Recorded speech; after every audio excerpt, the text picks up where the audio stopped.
கூட்டம் கூட்டமாக ஓபிஎஸ்ஐ தேடி வந்த 500 பேர் அதிர்ச்சியில் எடப்பாடி. நண்பர்கள், நம்ம போடக்கூடிய வீடியோக்கள் உங்களுக்கு பிடிச்சிருக்கு அப்படின்னா ஒரு லைக் பண்ணி விட்டுருங்க.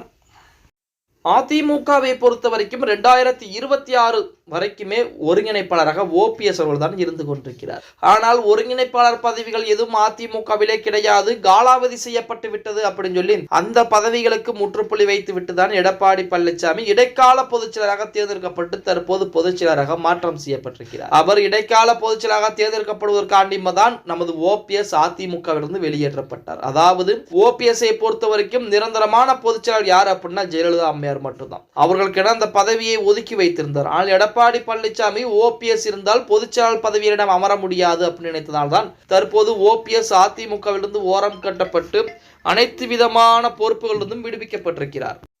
இப்படிப்பட்ட ஒரு சூழலில் அதிமுக அடுத்தடுத்த தோல்விகள், அதாவது அதிமுகவை பொறுத்த வரைக்கும் அடுத்தடுத்த தேர்தல்களிலே தோல்வி அப்படின்னா அங்க தலைமை சரியில்லை, அதன் காரணமாக தோல்வி. இது ஒரு புறம் இருந்தாலுமே அதிமுக ஒன்றிணைந்தால் கண்டிப்பாக அதிமுக வெற்றி பெறக்கூடிய சூழலை என்பது அதிகமாகவே இருக்கிறது. அதாவது டிடிவி தினகரன், சசிகலா, ஓபிஎஸ் மற்றும் எடப்பாடி இந்த 4 பேருமே கைகோர்த்தால் அதிமுக மிகப்பெரிய அளவிலே வெற்றி வாய்ப்பை பதிவு செய்யும் அப்படின்னு சொன்னா எடப்பாடி பழனிசாமி முடியாது அப்படிங்கிறார். இதன் காரணமாக அதிமுக இருக்கக்கூடிய முக்கியமானவர்கள், அதாவது அதிமுகவுடைய ரத்தத்தின் ரத்தமாக இருந்த முக்கியமானவர்கள் போறமே தற்போது ஓபிஎஸ் அணியில் இடம் மாறக்கூடிய வேலையில் ஈடுபட்டிருப்பதாக செய்திகள் என்பது வெளியாகி இருக்கிறது. அதன்படிதான் நேற்றைய தினம் பாத்தீங்க அப்படின்னா ஓபிஎஸ் உடைய தேனி மாவட்டத்திற்குரிய பண்ணை வீட்டிலே அதிமுகவை சேர்ந்த முக்கியமானவர்கள் 500க்கும் மேற்பட்டவர்கள் நேரடியாக போயிருக்காங்க. அங்கே ஓபிஎஸ் சந்தித்து ஓபிஎஸ் அணியில் தன்னை கழக அடிப்படை உறுப்பினராக இணைத்துக் கொள்வதாக உறுதிமொழியும் எடுத்திருக்காங்க அப்படிங்கிற செய்திகள் என்பது வெளியாகி இருக்கிறது.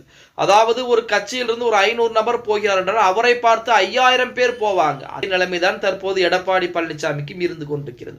ஆனால் 2 கோடிக்கும் மேற்பட்ட தொண்டர்கள் என்னிடம் இருக்கிறார்கள் அப்படின்னு சொல்லி எடப்பாடி பழனிசாமி சொல்லி இருந்தாலுமே பகுதி உறுப்பினர் அட்டைகள் போலியாக அச்சடிக்கப்பட்டவை அப்படிங்கிற செய்திகளும் வெளியாகி அவருக்கு அதிமுகவினருக்கு மிகப்பெரிய அதிர்ச்சிகளையும் கொடுத்தது ஒரு காலத்திலே. இப்படிப்பட்ட ஒரு சூழ்நிலையிலே ஓபிஎஸ் உடைய எண்ணிக்கை பார்த்தீங்கன்னா ஆதரவுகள் நாளுக்கு நாள் உயர்ந்து கொண்டேதான் போகிறது.